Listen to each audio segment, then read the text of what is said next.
Dear Heavenly Father, we ask for your presence, for your wisdom and your Holy Spirit to be in our midst.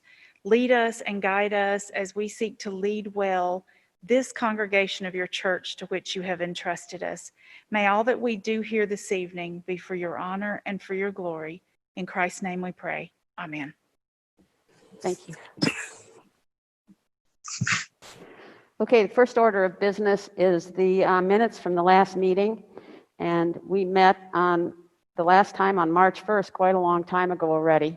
You should all have copies of the minutes, and hopefully you've had a chance to read them.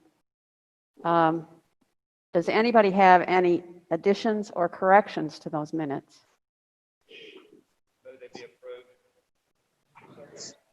Jerry Leek moved that they be approved, and Lee London seconded the motion. Is there any discussion?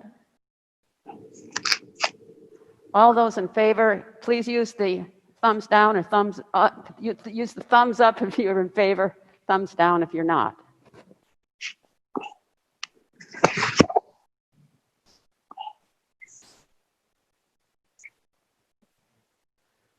I believe the motion is carried.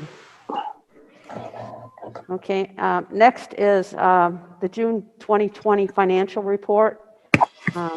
Jerry, do you want to come forward?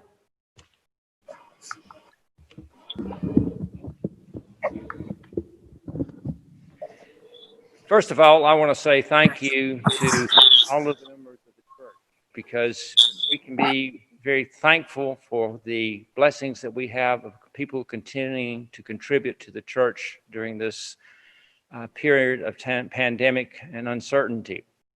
I am not going to go through the financials in detail.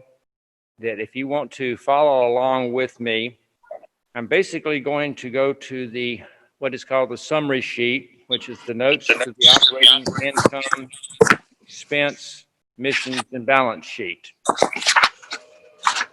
For the ones here, Kyle is going to put it up. This is where you get the questions and the answers that Caitlin has put together. While he's trying to put that up, if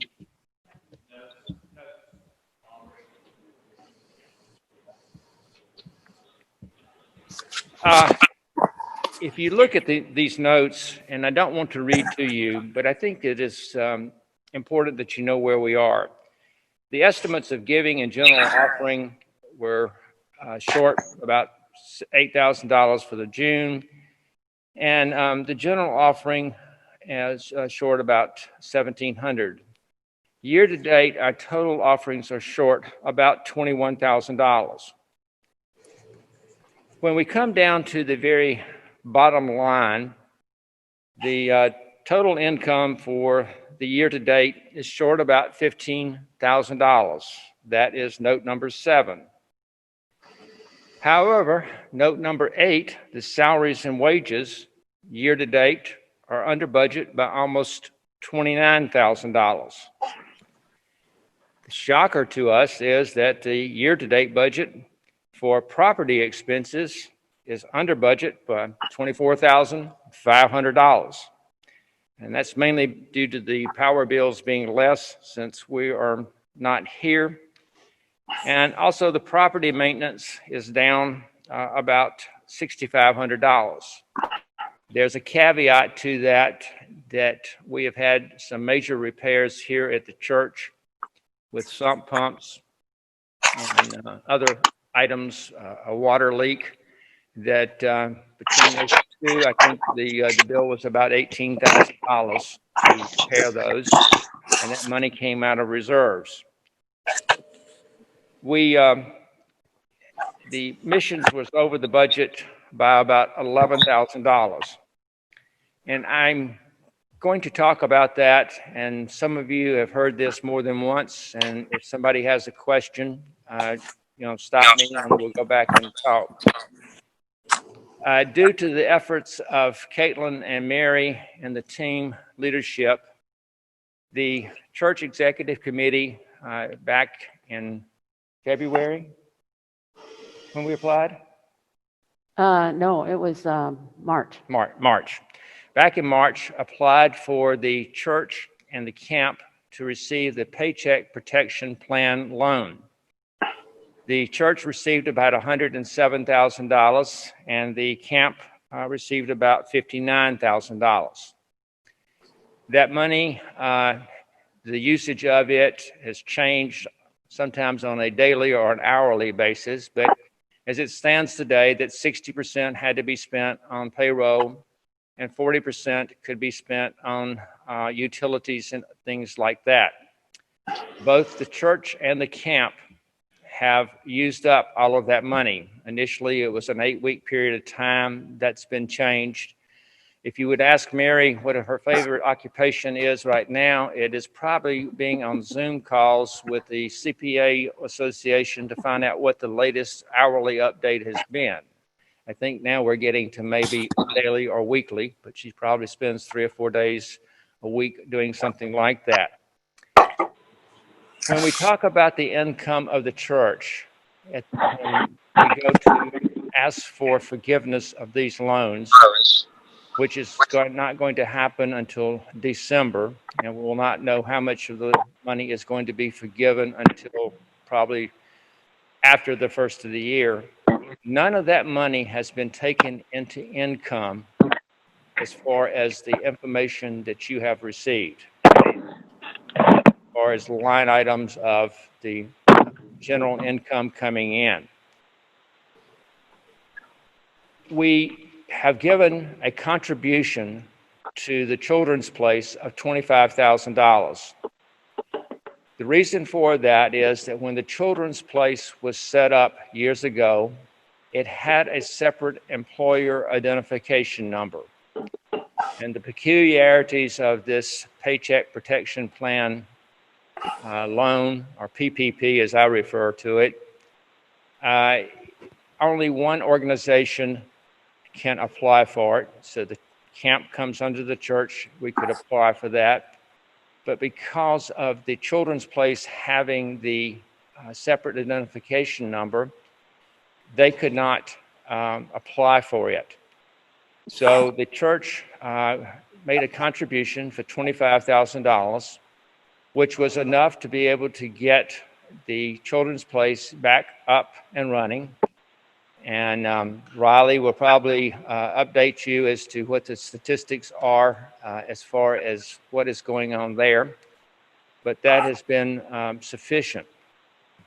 When we come down to, the bottom line for the year, the year to date, if you were to go through all of your financials, Mary, I have too many pieces of paper up here. Sorry about that. I hope everybody had fun. I also got my insurance papers marked in here for the car insurance to be put in the car. So that's another thing that you're not interested in. Here I'm looking for the bottom line of what the income was year to date.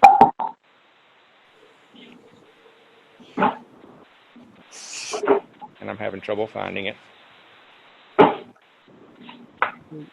Bottom line was 12,000, a little over 12,000. A little over $12,000. Thank you.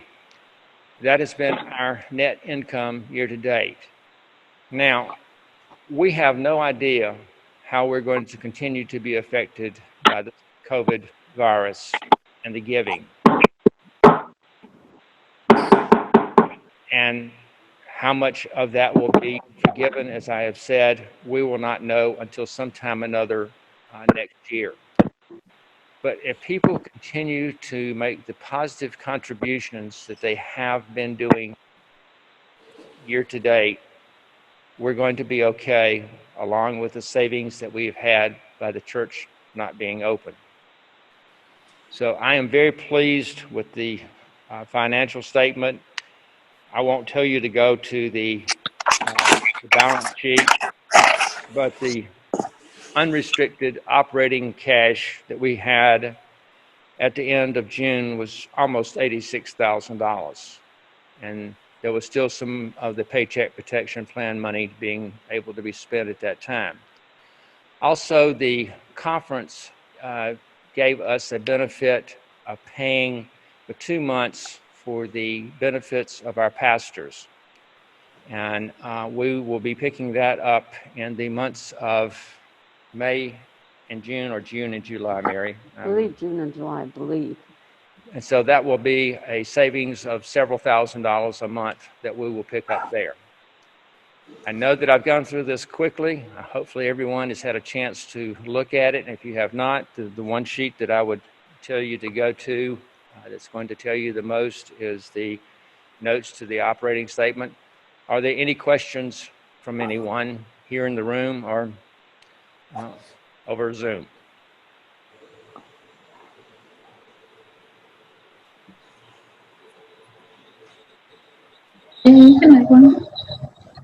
Make a motion, we accept the report as presented. Stephen LaFollette moved that we accept the financial statement as presented. Is there a second? Second. I think Linda White seconded it. All those in favor say thumbs up.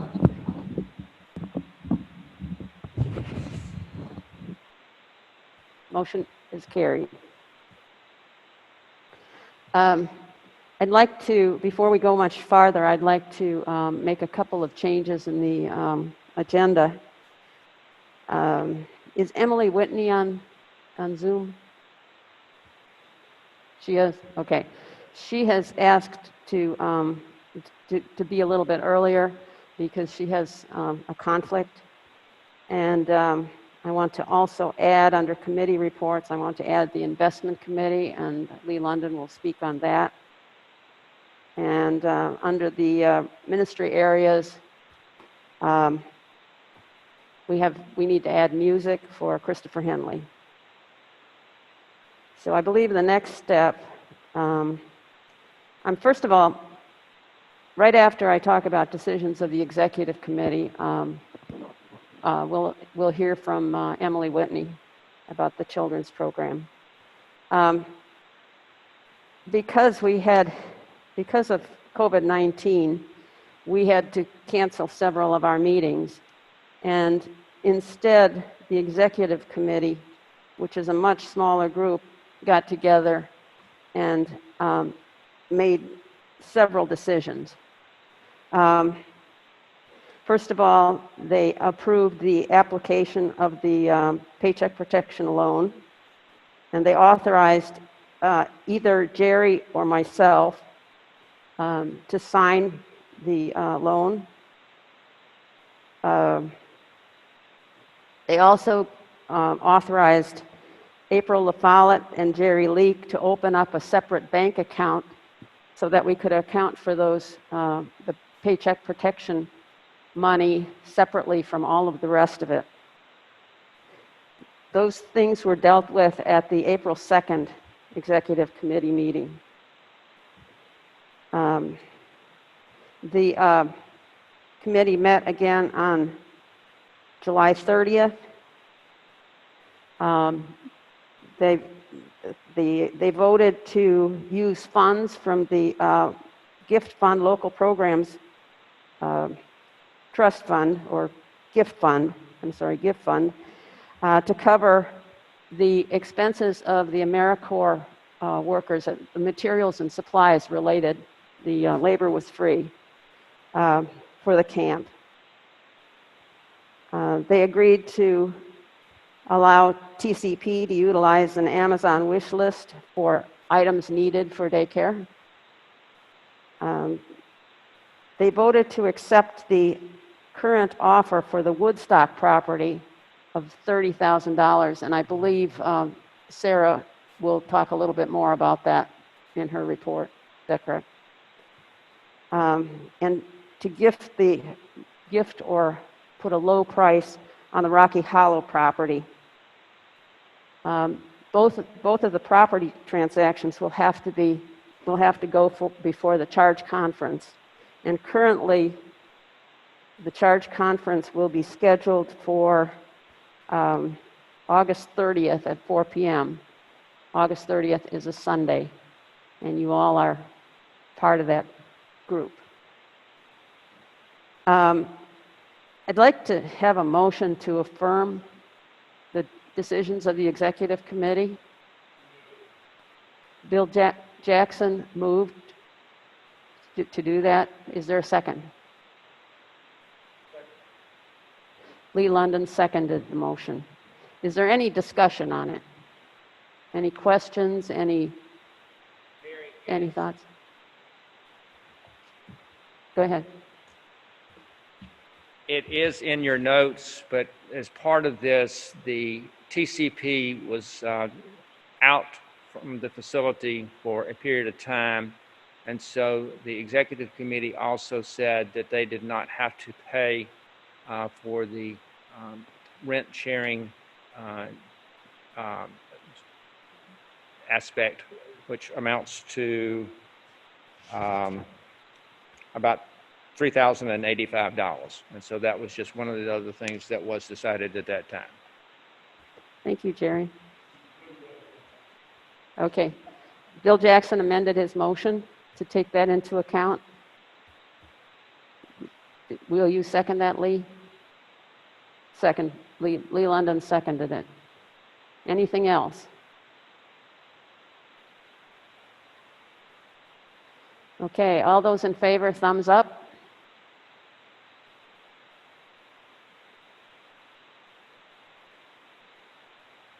Any opposed, thumbs down.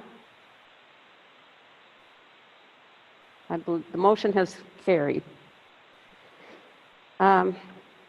Emily, would you like to tell us what's happening at the children's place? At the children's ministry. Yes, ma'am. Can you hear me? Yes. Okay.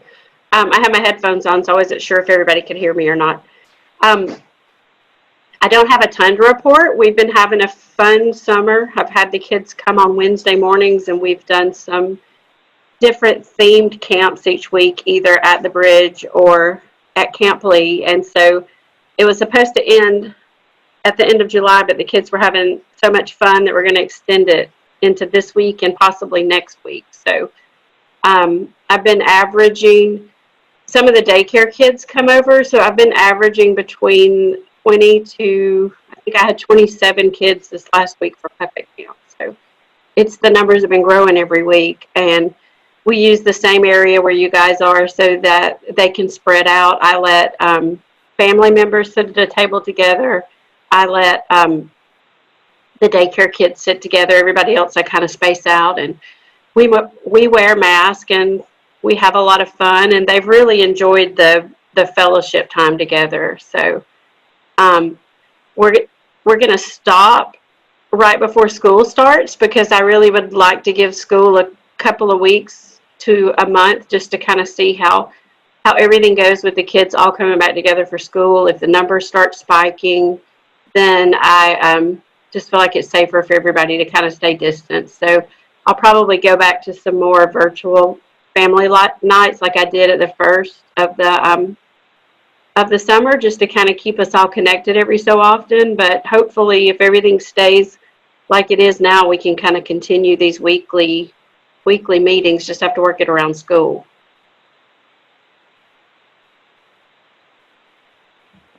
And just one other thing is that, I'm sorry, I've also taken advantage of the downtime to do a little redecorating upstairs. We've done some painting. We're doing some reorganizing and cleaning out, and we're still have another week or two to go of that. But if anybody's in the building, they want to come through and see what we've done, it's definitely was time to be updated. So Jamie and I have been working pretty hard on that. Thank you, Emily. You're welcome. Any questions for Emily?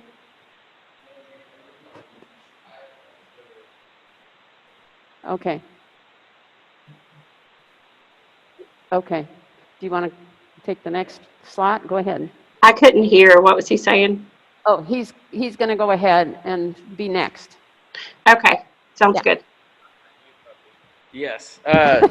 For those of you that can't see, there is a little golden doodle puppy here that has been great. That's going to be the new youth mascot, I'm sure. But my report is very similar to Emily's.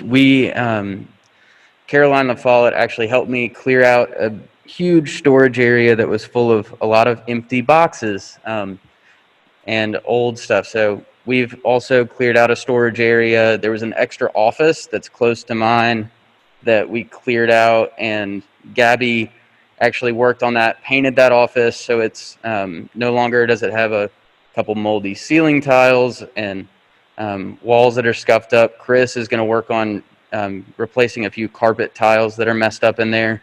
So we have also like cleared out, and we're meeting in a socially distant fashion at Leaf Farm. The McDades have been great accommodating us with that. So we've learned over the past couple weeks. We've met for maybe a month and a half over there, and we've done lessons and some group discussions where kids are getting to support each other and talk about what the school year is going to be like so they can support each other. And that's gone really well. We've had more visitors than ever. The first time we met back, we had 22 kids. So that's a huge number, especially with it being a younger group. That's been really good. And then even with last week was a lighter week, but the week before that we had 18 and 5 of those were visitors. So kids are starting to get really comfortable with the program to where they're inviting their friends to come with them. That's gone really well. And the only other thing I feel like I should report is that our car wash fundraiser went really well. So thank you all for all of those that let the kids move the dirt around on your car and call that washing your car. They had a good time with it, and it went well. So we're going to keep meeting in a socially distant fashion until we get a month into the school year. Then we'll look at possibly coming back into the facility, but it's felt really safe being distant out at camp, and people have been able to utilize that time to give their kids a time to connect with each other and support each other. So thank you guys. Thank you, Davis. Is there anybody else that needs to speak earlier? Okay. Tammy, will you tell us about the stewardship program? A group of us met on July 28th to plan the fall stewardship emphasis. It will run from October the 11th to November the 15th, and the campaign is being called Faithful Participation. It is our sincere hope that we will be able to be back in the sanctuary and the building by then, but we're making plans either way. However this thing goes, we're going to be ready to roll with it.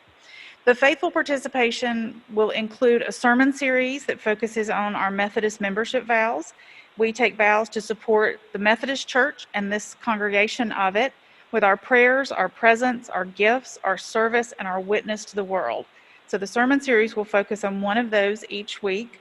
The week we focus on gifts, we'll have information about calculating the amount you're choosing to give, having someone present to help people who want to set up online giving or bank draft. The week we focus on service, we'll be offering a spiritual gift survey to find out where your gifts and talents might be for choosing where you serve. And on the 15th, we will be sharing a meal together following worship. Regardless of where we are, entertainment is to be determined. The COVID-19 version of a ministry fair will be developing videos to highlight the different ministries of our church. Our goal is to choose 5 each week during that time to release 1 video a day and to have a compilation of them to share in worship on Sundays, which we can now do with the new setup at the Martha Vandervoort Chapel. We'll be developing a Faithful Participation devotional booklet. Clergy and laity will be asked to contribute short 250-word max devotionals for that time period. I'll be sending letters of welcome and thanking people for their support of the church. And we will be using a Faithful Participation commitment card instead of an estimate of giving card, which is a very simple, all-encompassing commitment card that talks about how they are supporting the congregation with prayers, presence, gifts, service, and witness to the world. We are talking about establishing a goal for that, and then perhaps having some interesting ways to motivate people toward that goal that include things like pieing in the face or dunking some of your pastoral staff. But we are also looking at some interesting ways of tracking how we make the move toward that, some very creative ideas to watch our tree branch out and leaf out as we do that and blossom. So those are the stewardship plans. Thank you. Moving on to committee reports. April, do you have a report for the Staff Parish Relations Committee? Yes, can everyone hear me? Yes. Okay. Things are going well along with Staff Parish. No big news to report. When we hired Riley Martin in as the executive director of the Children's Place, we made a decision to hire her in under the church EIN because of what Jerry talked about in terms of encompassing them under the one umbrella, one EIN, as well as we changed some of the bylaws that exist with the Children's Place so that she not only reports to the board, but also reports to the associate pastor to put some more heads, I guess, if you will, into the game in terms of leadership and oversight over the daycare. And that has worked well with a lot of the changes that have been made and improvements that are going on there. She's doing a really good job. So she's still paid by the daycare, just like they always were, but she is kind of a co-employee, if you will, in terms of oversight. Blake, who has done our audio-visual stuff for the last couple of years, has decided that he does not want to do that anymore, and we have talked about it as a staff, and we are actually going to move, and that will become not a paid position anymore, but a position staffed by lay people. So we're going to be looking for folks who might want to help with running the soundboard out at the chapel, and once we return into the sanctuary as well, which is what we have done in the past, and that has worked well. We don't anticipate that being a problem.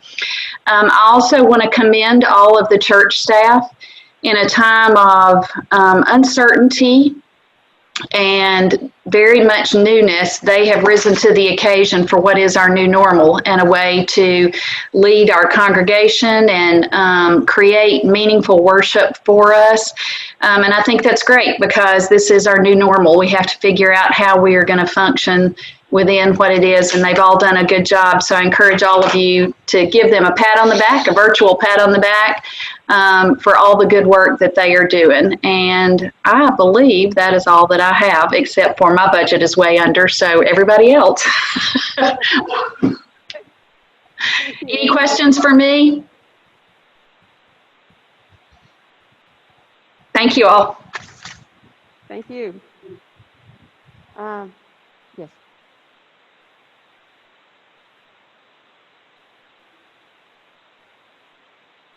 Okay. Next person is John Fuller, Missions Committee, and maybe you want to address properties at the same time.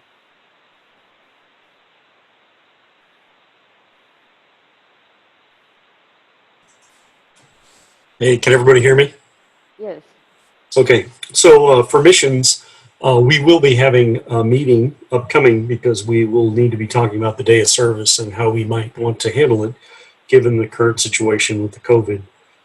In addition to that, recently I was contacted by Eric Seward from Tanzania School, and he is interested in forming a partnership with us. So we'll be discussing that at the missions meeting.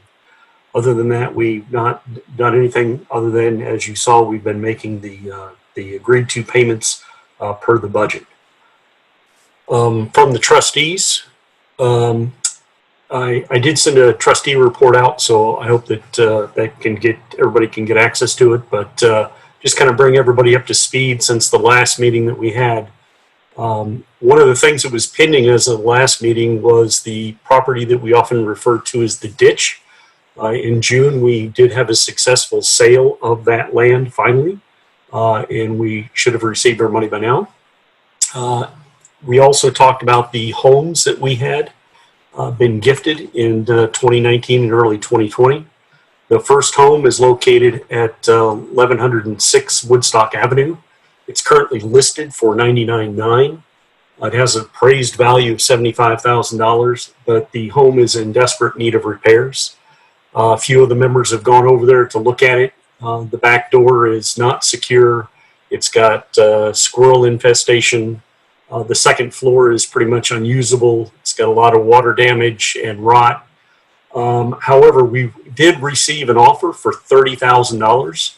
And as you heard from Mary already, the executive committee has offered us or authorized us to accept that offer, and assuming that that buyer will assume the property as is with no inspection report, and also they will cover all the closing costs. The second home is a much better story, and that is at 1117 Glenwood Terrace.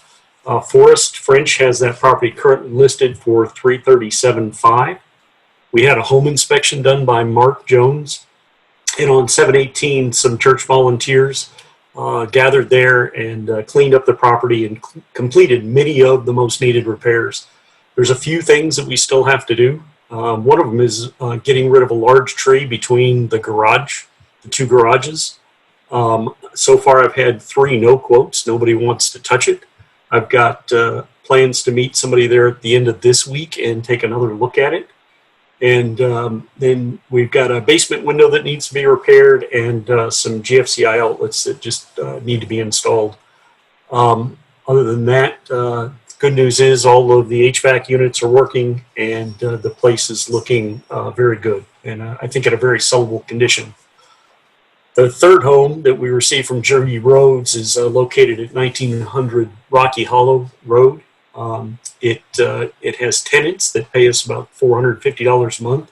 Unfortunately, they haven't paid us except for once or 1.5 times this year.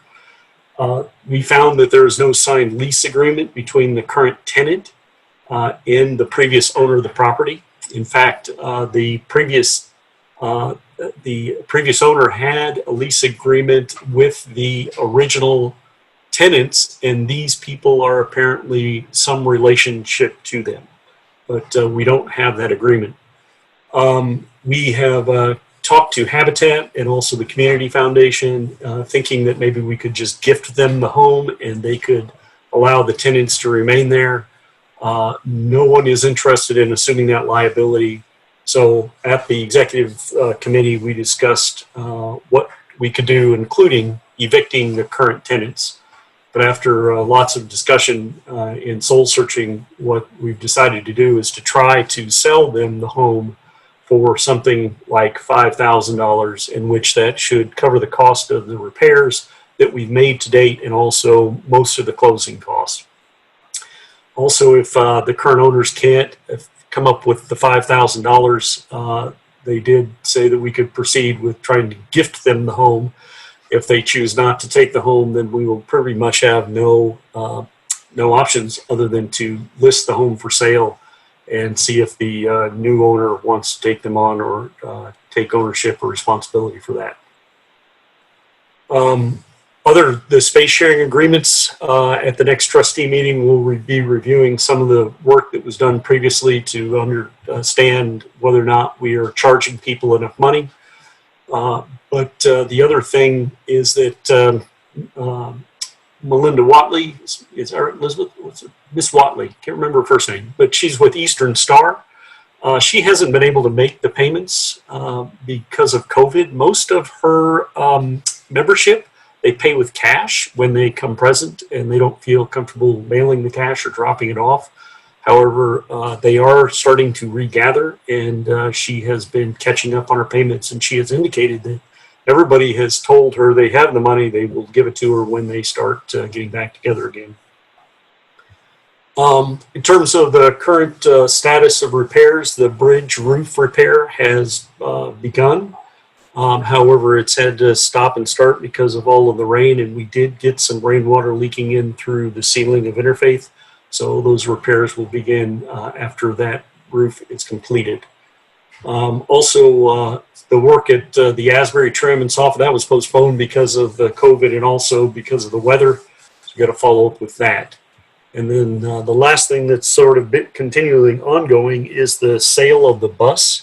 We did have one owner or one potential buyer. He was very interested. They were a traveling gospel band. They are not traveling, and they are not going anywhere, and they are no longer interested at this current time in purchasing it. And it's kind of a tough thing to sell a bus where you would not be able to social distance. So we're just keeping it right there for now. We're choosing not to do anything with the battery. The batteries have been removed from it, and it's just sitting on a trickle charger. So that's all from the trustees. Sarah, do you have anything that you will need to add? No, she says no. Any questions for the trustees?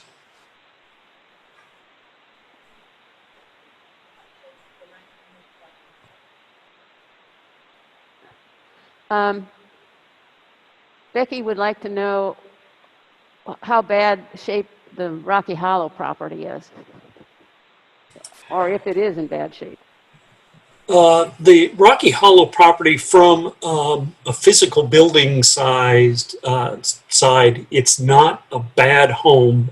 However, the current tenants are hoarders, and so it is very dirty, and we can't really inspect most of the home because of all of the things that are collected and stored inside the home.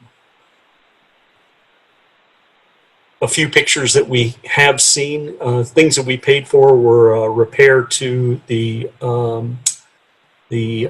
toilet in the master bath, and cleaning out of the field lines for the septic. Other than that, I don't know that we really know how bad the house is.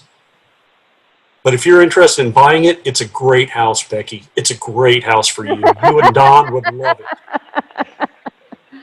it. A nice little retirement villa for you.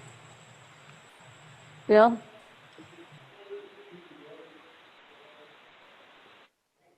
Yes.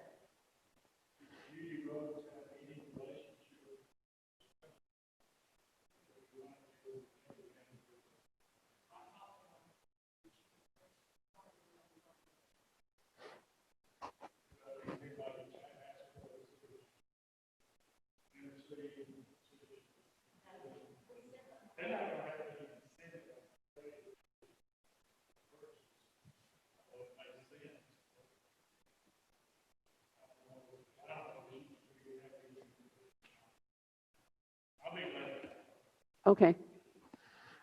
Did you hear what Bill was saying? Bill was wanting to know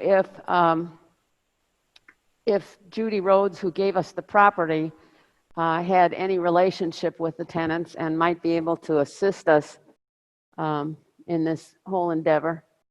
And Bill volunteered to talk with her and see what he could do as far as arriving at a course of action that might be a little bit different than what we envisioned. I'll carry out. Okay. He says to carry out the decision that's already been made. I'm sorry.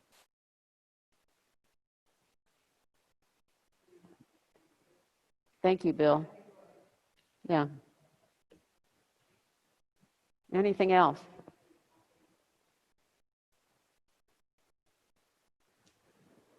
Thank you, John. Sarah, would you tell us what's happening in the wedding front?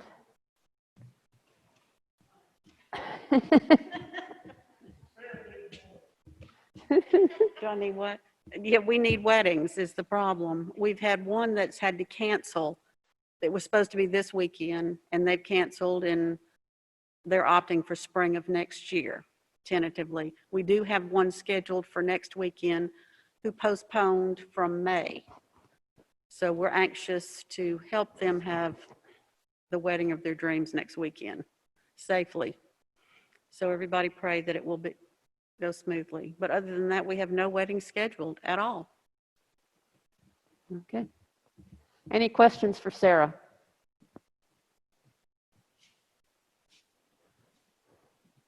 Okay, next is Lee London, report of the investment committee. This is my first year with the investment committee, and ironically, a pandemic followed me in, as well as a very sharp and harsh recession. So I'm just going to give you an overview of where we are now.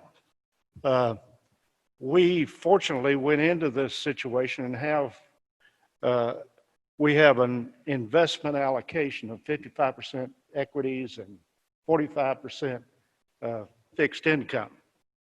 And most of the fixed income is dividend producing stocks. We have since the March 23rd bottom of the market, we have come back, recovered 19%, which I think we'd be happy to take that over a 3-year period. But we've recovered 19%, which is almost $500,000. So I'm saying it in a positive way. So if you look at the reverse of that, we got hit pretty hard, like everyone did. But we were in good shape. The problem with our allocation is that we don't recover as fast as you would if you had a more aggressive allocation. We're a very intensive, labor-intensive account. We do a lot of transactions. Don Ledford is doing a great job for us. I think that we've had 23 withdrawals in the first 7 months. And he gets a fixed fee on this. So he's doing a lot of this work out of his dedication to the church. So when you see Don, tell him thank you for what he's doing for us. That's generally what I have. Any questions?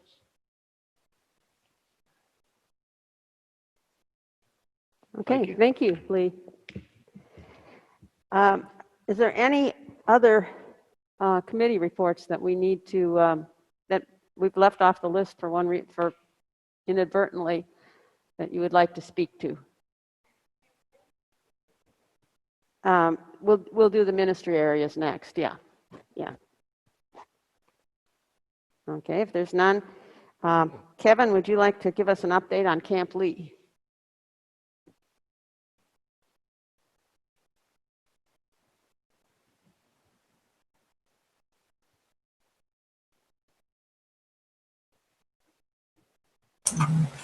Okay. Yes. It's been wonderful to have services out here at Camp Lee. It's great to see everybody. I know it's a time for all of us to get together as a church and to worship together and just be together as any way that we possibly can. We've also had several groups have come out to Camp Lee. We have a couple weekly Bible studies. We've had 2 weddings. We've had some community groups come out and use the chapel, which has been fantastic. Let's see, for grant-wise, we were happy to receive the Community Foundation's $1,000 grant. And that is going to be towards our burn project. And of course, several years ago, we planted 11,000 longleaf pine. And so we're wanting to make sure that is burned off. But we're also going to burn a giant pile of debris that's at Homestead, adjacent to that, and behind the lake at Lee Farm. That area was thinned, and that would be burned. So we're going to time this and try to do that when we're also not using that building. We do have a contract for that. Can you hear me? We're turning it up just a little bit here. Okay. So we do have a contract for that was $4,000 some odd dollars, and we paid $1,200 before the pandemic, and then when it started, we had to stop the process, and now we have $1,000 towards that. And as we march forward, we're trying to figure out where we can get some other funds and the timing that does not interfere with our worship experience that we're having on Sunday mornings. Other grants we've applied for would be the Alice and Verizon grant, and that's up to $15K. We won't hear anything until September 15th. The state of Alabama, Mary helped me last weekend. We were trying to figure out how to apply, but it wasn't for nonprofits. But this week, they actually announced that it was the separate program for nonprofits, and that's up to $15,000 for items that we've had to use or buy that were not covered by PPP or any other grants. So we're going to be working at that. And Lee London and Aaron Snowden gave me a great opportunity this morning with Lowe's, who we do a great deal of business with. They're also offering a grant. And so we're looking into that right now. As Jerry said earlier, the PPP funds from the loan ran out on July 15th.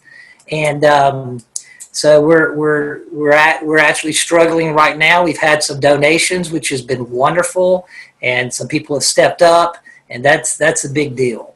At our last board meeting, we contracted with Jacob Phillips. I think he works for Interfaith too. He's going to be helping with their social media. And he, as we are doing some fundraising moving forward, as in for events that we're going to have here, that he'll be conducting that and hopefully helping us longer term. But this will be a great thing. This is something Stacy Booth did for us for a few years, and so it's a much needed thing. And we're glad to have Jacob being a part of that and carrying out that social media campaign as we move forward. We're going to be talking with our board. We have an opportunity to do a military father-son weekend. There's a possibility on September the 11th through 13th. These are special forces, and they are trying to figure out a way that they can have a father-son weekend. They started off with 100 people, and now they're down to 50, but they really want to be able to do this. So we're going to be talking with our board to see if we can actually pull that off and work with them. We have several youth groups right now, Gadsden First United Methodist and First Baptist Church Gallant, that are wanting to have a day out here at Camp Lee, and we'll be talking to our board about that. So hopefully we might, depending on numbers and how things go, we're still trying to figure out how to move forward too, but we're trying to find day use events that we can do. We can do some family days, we can do some other events, and that's what we're going to be approaching our board about and seeking permission to be able to do. But we appreciate everybody's support. Mary has just done a fantastic job to be a resource with PPP and all these grants, somebody that we can turn to and say, how do we do this, and can we do this, and the proper way to do this with our church. So we appreciate everybody's dedication and just coming out here and walking and fishing. I know there's been over 200 people from our congregation that has come out and enjoyed Camp Lee since this has happened. So that's one good thing I've looked at it is we've had people from our church come that we would have never not have seen before. So that's fantastic. It's a camp and a property you own, and we want you to come out here and take advantage of it. Thank you. Thank you, Kevin. Are there any questions for Kevin?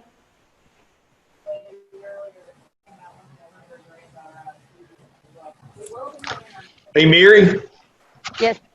can I add a couple of quick things to that as well, please? Yes, but just a second. Let Bill finish. Bill, would you come Okay. to the microphone? Because I think you.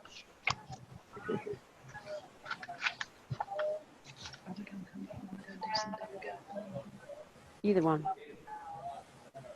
I just wanted our record to indicate how much we appreciate Kevin and his staff, because that place doesn't get manicured and nice to us without a lot of effort, and even chasing snakes off, whatever you have to do. So, I really do thank you, Kevin, and your staff for making that property not only available, but making it. Thank you. Thank you. I think you expressed the feelings of all of us, Bill. Stephen, you have something that you want to? Yes. Bill, thank you for those kind words. Again, a couple other adders to that. Again, as Kevin talked about, we've got a new marketing person that's going to be working with us, and we'll be hearing a lot more this week. We're going to have a virtual and real boots on the ground 5K on Saturday, August 29th. That'll start at 8 a.m. The next thing you'll hear is a request for some volunteers, as we'll need registration tables, water tables, timers, and some different things. So there's more details to come with that. There'll be more events that we'll be rolling out. And we've got a board meeting. It's a hybrid meeting. We're going to have it in the dining hall, and those that are not comfortable in coming to that can participate with Zoom, and that will start tomorrow night at 6 o'clock. But again, thank you for your support. Thank you, Stephen. Any other questions or comments? Okay. Let's see. Kyle and Riley, children's place.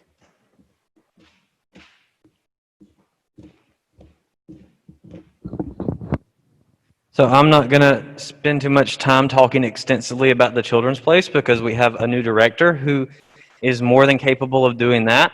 And so I wanted just to take a moment to introduce you to Riley Martin. She is the new director of the Children's Place, and she is doing a phenomenal job.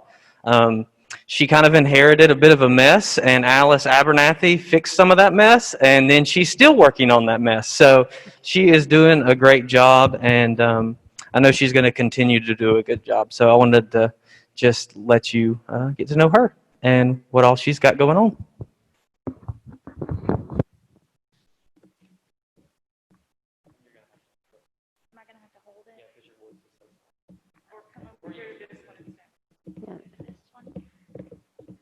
Is this okay? Yes. Okay. All right. So most of you know that my first day at the Children's Place was the 1st of June. And so since I've been there, I've had a lot going on. And sometimes I feel like I've accomplished so much. And then other times I feel like I haven't accomplished enough. But some of the biggest things that we've been working on when I came in, I realized like the cleanliness things and organizational problems that there were. And so I've been doing a lot of clean out and inventory checks on like toys and equipments that we needed. We have hauled away probably 3 or 4 truck and trailer loads of broken toys and equipment. The classrooms are finally clear. You can see what is actually in each one. There's not things stacked and in disarray. The hallways are actually clear. That has been a statement that's been made that I didn't realize was that big of a deal from people who have come in since the pandemic and the shutdown. They've said, the hallways are clear. And so that's been a physical aspect that we are changing. So we have been working on some plans to do some updates and some renovations just to brighten up and give a new face to TCP, some things that need to be done to open us up to some more enrollment and to some new families. We have planned a work day with the church for August the 22nd and the 23rd of this year, so in just a few weeks. We hope to do some painting and some more organization with the church and TCP parents, and even board members, and pretty much open to whoever wants to help. I will take any help I can get. Let's see. Oh, some of you do not know, but the office of TCP, from my understanding, was moved from from the hallway that the rest of the administrative offices are at the church back into a back corner, into a very small office. I have found that it's hard to have meetings with my parents or my teachers or anyone else for that matter in the office. So we are working on opening up a teacher meeting area, resource room, and office combo into the classroom as soon as you enter TCP. So that may be something you guys notice in the near future when the church is back open.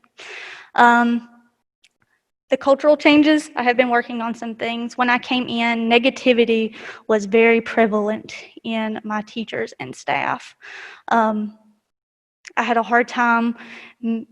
I couldn't make changes without there being negative comments and statements being made through my teachers, but I have adapted and started enforcing like a zero tolerance policy on continuous negativity. And because of that, I've opened up our doors to some really awesome teachers who are ready to move forward.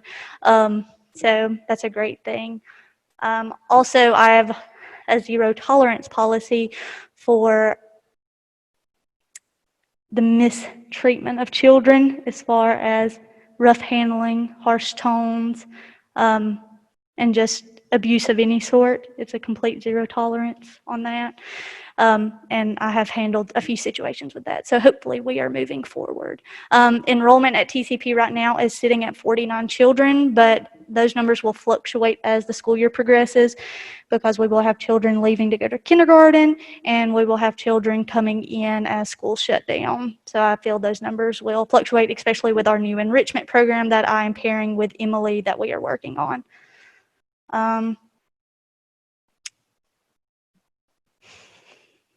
Is there anything else that I need to talk about?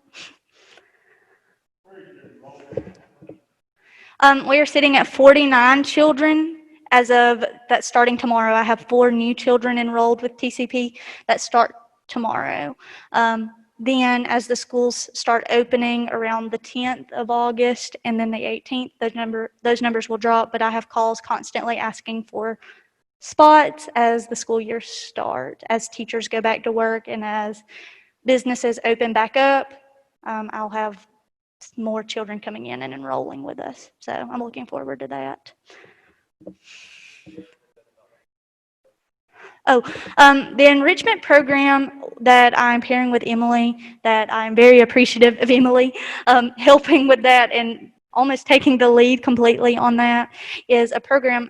Most of the schools are going to virtual learning and a blended program. That's a very hard program for children that are elementary school age, sitting at their computer and doing their schoolwork to learn. And so we are opening up classrooms in the children's department where we will have facilitators and volunteer teachers from the congregation that will come in and help the children with their online curriculum.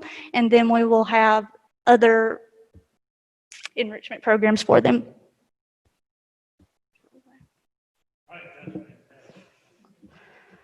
Absolutely.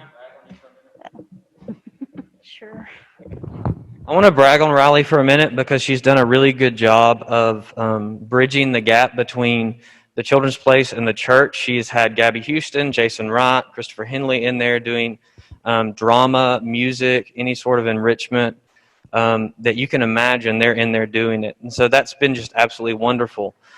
She's been great to be an asset. She's always has a positive attitude. She fits in really well with the staff. She's just doing a phenomenal job. I want to encourage you just to help support the Children's Place, especially as they attempt to remodel. That's one of the biggest obstacles that Riley has run into is the sort of the capital renovations, the painting, the things like that that need to be done. Those deter a parent from wanting to send their child to a place, even if it's just a coat of paint or flooring. And so if you can participate in the 22nd and 23rd cleanup day, that would be great.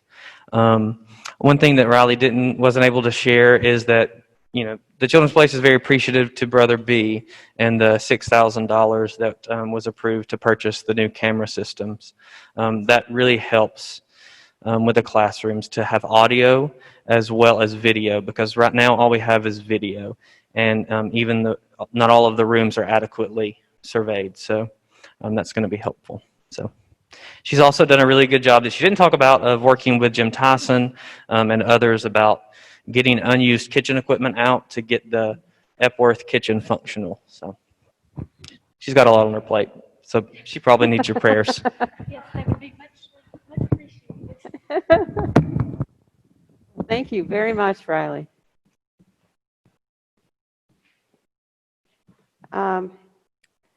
Next person is music, Christopher Henley.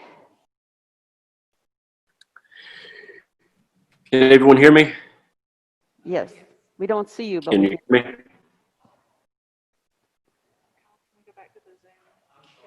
me? And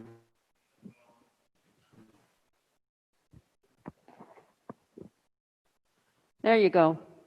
the internet work.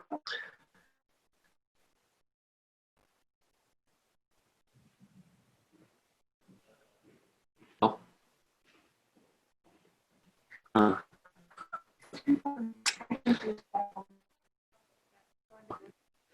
ahead, Christopher, while Kyle tries to find you here. We can't hear you, so. Yeah.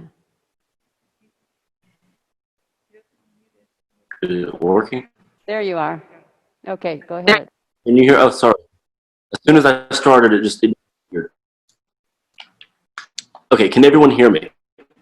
Yes. Okay. So the music ministry at Anderson First has had to look a little bit different in the past few months because of COVID-19. Being out of the sanctuary and being away from our musical instruments has been difficult, but I want to commend my staff, particularly Gabby Houston, Jason Wright, Louise Ballinger, and Alicia Wilson, for their willingness to be creative and be flexible during this season. We have continued to produce recordings for Facebook, for the live stream services, or not the live stream, but the pre-recorded services, as well as used for Camp Lee. Now, we do have a very fun event coming up on August 30th. That's a Sunday at 6 o'clock at Camp Lee at the chapel. We have not actually set this in stone yet, but we're in the process of finalizing this. And this is a sing-along, not a sing-along, sing-along. It was inspired by a conversation with Emily Whitney and my deep, abiding love of the Andy Griffith Show, of having a service outside of singing hymns from the Cokesbury Hymnal, complete with RC colas and moon pies, socially distanced. It's essentially a fifth Sunday activity, much like some of the little church in the Wildwood experiences, if you will. There'll be some information forthcoming about that, so please stay tuned for that. One thing I wanted to address that we did not address this morning that I believe is very important is congregational singing. So the research surrounding singing during COVID-19 is almost unanimously that congregational singing or singing of any kind is dangerous. The aerosols can spread from 15 to 27 feet when sung. And so one thing that we're looking at having to encourage in the future is if you're sitting in the chapel or in the future in the sanctuary, we'll be discouraging singing outside of our musicians that are at the front of the space. This is a difficult transition, and this was not an easy decision to make. The music staff as well as the clergy sat down to discuss what our options were here. And out of an abundance of caution, we deemed this was the most prudent choice we could make. I do also want to thank, in particular, Scott Whitney, Davis Johnson, Kyle Bryan, Gabby Houston, and Jason Wright for their work on, and also Joseph Jackson for setting up the sound in at the chapel at Camp Lee. If you notice, we had an entirely new setup, and that was a lot of work, and we stayed out there for a long time. And Kevin McDade helped us set posts for the cell shades.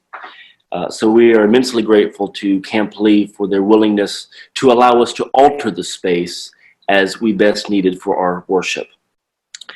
The choir has been engaging in a Bible study at Camp Lee at 6:30 on Wednesday nights called Sing. And it is a Bible study that leads us through the biblical basis behind singing, why we sing, how we were created to sing. And we're using that as we're using that study as a point of departure from a season where we cannot normally sing. Why do we study singing? But it is looking at the theological and the biblical reasons behind what we do to give greater meaning, so that when we are able to sing again, we'll be able to do it more joyously, more exuberantly, and more spirit-filled than ever before. Sometimes we don't realize how meaningful our singing is and our music is until we are absent from it. People have been asking, when is the choir going to resume? And the answer is, I don't know. Quite simply, the American Choral Directors Association, as well as the Alabama Vocal Association, the American and several other choral directors associations across the country have been in one accord that singing in choirs should not resume until either a vaccine is developed or a treatment with a 95% effectiveness rate. There have been horror stories of choirs in Germany, Dallas, Georgia. All it takes is one person to sing and spread, and you have 100+ people infected with the virus. And that is not good ministry practice. It is reckless. And I believe that we can all suffer for a season. I'd much rather have all of my choir there next year, whenever we can sing. We are looking at doing some more solos at some point with some duets, trios, and quartets. Now that we have this new sound system, we have the capability. Before, using the Anniston Bar Church system and their setup, we did not have enough inputs, so we did not have the number of microphones that we needed in order to adequately provide this ministry. But anyway, that is all I have. Are there any questions that anyone has for me?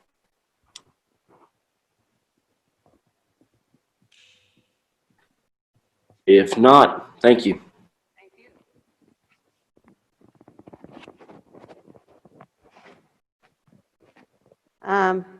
Okay. Kyle, do you have a report?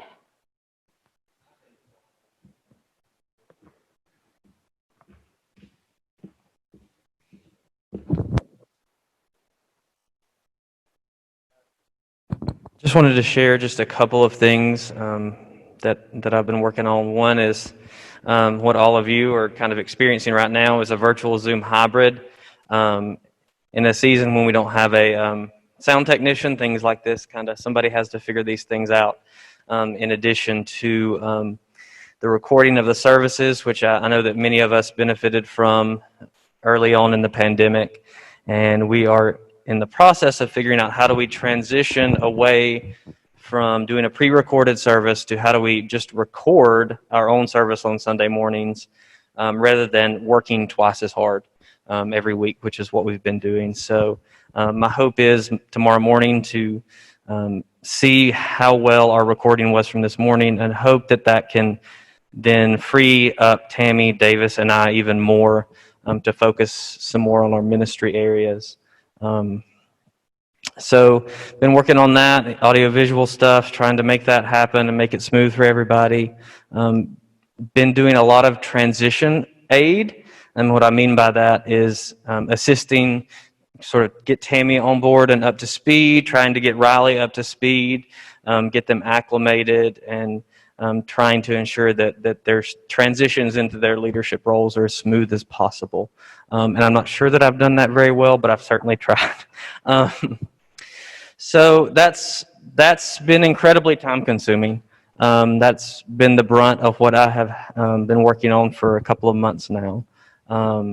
So in addition to organizing Sunday school parties, collaborating with the Taylors, trying to lead a Bible study on Wednesdays as well, it's been a busy season. So if you want to know anything else, just ask. I won't keep you. Thank you, Kyle. And thank you for setting up this meeting for us. Those of you that can't see it, there's a lot of equipment around here. And it's not a simple thing. And I appreciate Kyle very much for taking care of this. Tammy, you have a report? I'm not that short, so I have to pick it up this time. I just want to say thank you for the phenomenal welcome that we have received to the Anniston and Calhoun County area, as well as to the Anniston First Congregation. everyone has made Joseph and I feel so warm and so welcome. We are well fed, we are well welcomed, and we thank you very much for extending all of that to us. It occurred to me today that it has been 1 month from the time that I joined you. It was the first Sunday of July that was my first Sunday to worship with you. And I will be honest with you that it feels like longer than that to me, because you already feel like friends and family to all of us. And so I appreciate that very much. I am also impressed with your staff and with the leadership in your laity here in your organization. You have caught me up to speed, and you have offered some really wonderful leadership in what is a very difficult time. It is a difficult time to transition to a new location of ministry in the middle of a pandemic, where you cannot do all the things you would normally do in a transition. But it is also a very difficult time for you as laity to provide leadership to this congregation through that, and for your staff to have done so as well.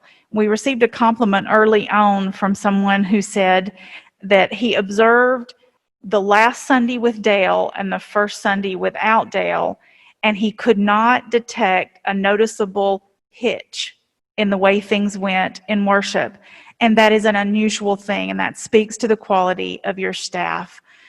They are dedicated, they are focused on their ministry areas, they collaborate as a team, and it is a beautiful thing to watch. I am appreciative to the work that Dale did on laying that foundation and tilling that soil. And I need to offer a special thank you to Kyle, who has gone above and beyond in helping me transition, answering text messages, interpreting abbreviations, helping me make connections. The idea of Time with Tammy being videoed and asking me questions to get to know me, that was Kyle's brainchild. That was his idea. I think it was a beautiful one. I've recommended it to our conference. I think it is something our churches should be using. But Kyle is more than your associate pastor. He is apparently your tech guru as well. So I am appreciative to him and the rest of the staff for making me feel warm and welcome. I'm looking forward to a long and fruitful ministry as we serve God together here in Anniston. Thank you. I want to echo the thanks and the accolades for the staff. I think the whole staff and also the leadership has done an excellent job during this period of time. And I just want to thank everybody for what they're doing.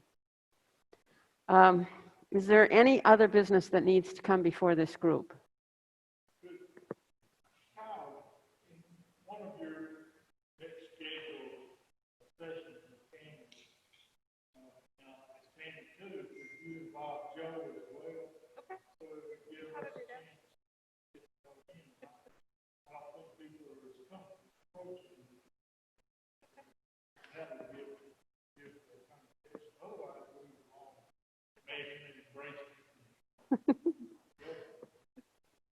I don't know if you on Zoom heard Bill's comments.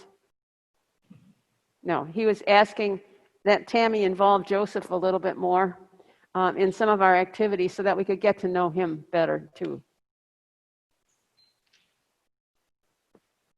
Is there anything else we need to talk about?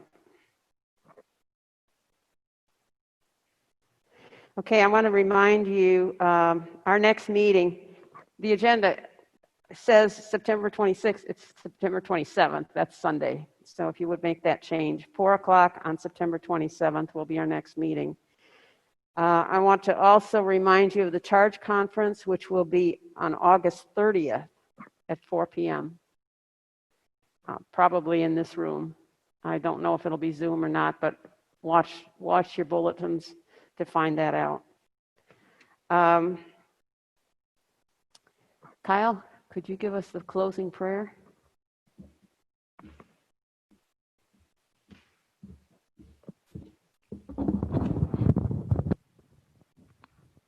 Let us pray. Gracious God, we give you thanks. For the leaders gathered in this room and abroad, we give you thanks. For their willingness to work, to be innovative, to be creative, to take risks that many are uncomfortable taking in this time. God, we give you thanks. We pray, Lord, that you would continue to empower our healthcare professionals as they continue to heal and do wonderful things in your name. For our teachers and our students who anticipate returning to the classroom, God, we pray for them. God, continue to embolden us that we might carry your word and your grace to those in need of it, even in the midst of a pandemic. God, bless us as we leave from this place, that you would be with us, keep us safe. In Jesus' name, amen. Okay, the meeting is adjourned.